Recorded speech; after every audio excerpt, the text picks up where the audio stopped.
You're interested in using Teams on a device because you're having issues using it on your laptop, this is what you need to do. First, there's a link that's accompanying this video. It's teams.microsoft.com/downloads. When you go here, you're going to get to this page.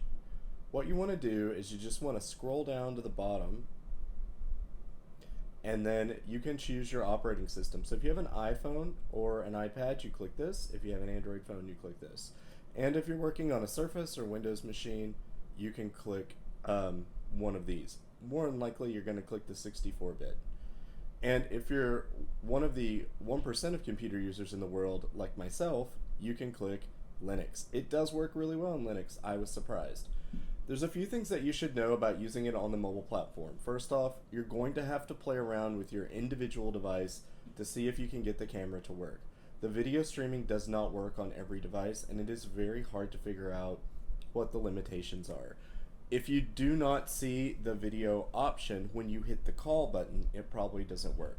The easiest way to test it is to find one of your friends, find them in chat, send them a message, and after you do that, you will see the phone icon for calling. Click the phone icon. If your camera comes on, you know your camera works. Sometimes in a Teams chat or a Teams meeting, you're going to be able to fully participate, but you're not going to be able to use your camera within the meeting, which is totally fine because most of the time you don't. You can participate fully, watch what your teacher's doing, comment, and even open files. It's very important that in addition to Teams, you install the full Office 365 suite on your mobile device. If you do this, then you're going to be able to access documents your teachers share in OneDrive and Office. I'm going to include both links, the first one to Teams and the second one to the full Office 365 suite. I believe you can install the suite application by application. I will put them in order of most important. But if you have a teacher that uses Excel and you know they use Excel, you need to install Excel.